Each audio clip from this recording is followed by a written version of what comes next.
দুনিয়ারই মোহে পড়ে ভুলে আছো প্রভুকে। হে ভাই, আমাদের কি হল?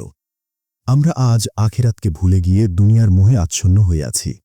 অথচ রাসূল সাল্লাল্লাহু আলাইহি ওয়াসাল্লাম আমাদেরকে দুনিয়ার মোহে আচ্ছন্ন হওয়া থেকে সতর্ক করে রাসূল সাল্লাল্লাহু আলাইহি ওয়াসাল্লাম বলেছেন, নিশ্চয়ই দুনিয়া হচ্ছে সবুজ শ্যামল ও চাকচিক্যপূর্ণ। আল্লাহ তাআলা তোমাদেরকে এই দুনিয়াতে প্রতিনিধিত্ব দান করেছেন। তিনি দেখবেন তোমরা দুনিয়াতে কি করো, তোমরা দুনিয়াতে এসে কেমন আচরণ করো। অতঃপর রাসূল সাল্লাল্লাহু আলাইহি ওয়াসাল্লাম বলেছেন, ফাত্তাকুদ দুনিয়া, তোমরা দুনিয়ার ব্যাপারে সতর্ক থাকো, তোমরা দুনিয়ার ব্যাপারে সাবধান থাকো। রাসূল সাল্লাল্লাহু আলাইহি ওয়াসাল্লাম আমাদেরকে দুনিয়ার ব্যাপারে সতর্ক করেছেন। রাসূল সাল্লাল্লাহু আলাইহি ওয়াসাল্লাম আমাদেরকে দুনিয়ার ব্যাপারে সাবধানতা অবলম্বন করতে বলেছেন। হায় আফসোস! অথচ আজকে আমরা আমাদের চিরস্থায়ী আবাসস্থল আখিরাতকে ভুলে গিয়ে এই ক্ষণস্থায়ী দুনিয়ার মোহে আচ্ছন্ন হয়ে আছি।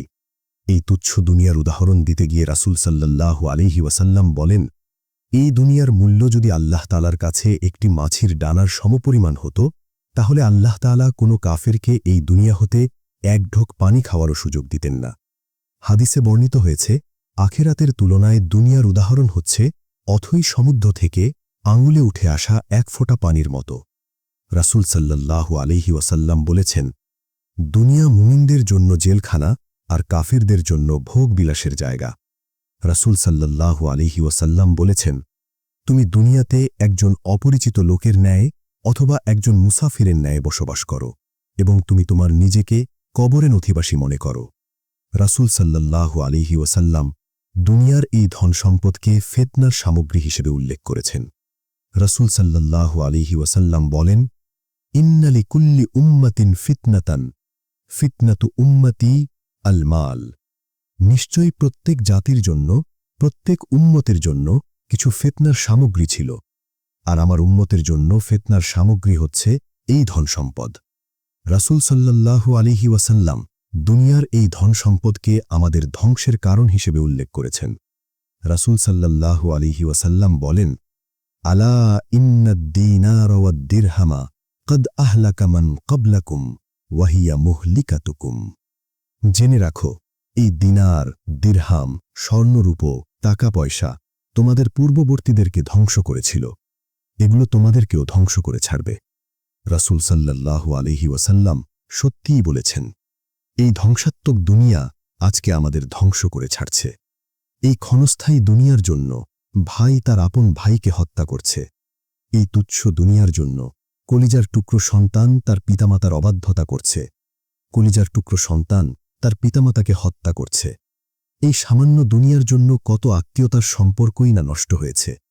হায় আফসোস! এই সামান্য দুনিয়ার ভোগবিলাসের জন্য আজকে আমরা আমাদের প্রতিপালকের অবাধ্যতা করছি। আমরা আমাদের প্রতিপালককে ভুলে গেছি। হে ভাই, মৃত্যু একদিন অবশ্যই আসবে। যেই দুনিয়ার ভোগবিলাসিতায় তুমি মত্ত ছিলে, সেই ভোগবিলাস একদিন শেষ হয়ে যাবে। দুনিয়ার সমস্ত আনন্দ ফুর্তি মাটির সাথে মিশে যাবে। তোমার উপার্জিত ধন সম্পদ তোমার থেকে পৃথক হয়ে যাবে। ধ্বংস সেই দুনিয়ার জন্য, যেই দুনিয়ার ভোগবিলাস কখনোই চিরস্থায়ী হয় না। হে ভাই, আমাদের কি হল? দিন রাত, সকাল সন্ধ্যা সারাক্ষণ আমরা এই তুচ্ছ দুনিয়াকে নিয়ে ভাবছি। আমরা এই তুচ্ছ দুনিয়াকে নিয়ে কত শত স্বপ্ন দেখছি, অথচ বাস্তবতা হচ্ছে আমরা সকলেই এই ক্ষণস্থায়ী দুনিয়া ছেড়ে চলে যাব। আমরা সকলেই মৃত্যুর স্বাদ আস্বাদন করব। আল্লাহ তাআলা পবিত্র কালামে মাজিদে আমাদেরকে লক্ষ্য করে বলেন, ইয়া আইয়ুহান নাসু ইন্না ওয়া'দাল্লাহি হাক্কুন। হে দুনিয়ার মানুষ, হে দুনিয়ার লোক সকল, নিশ্চয়ই আল্লাহর ওয়াদা সত্য।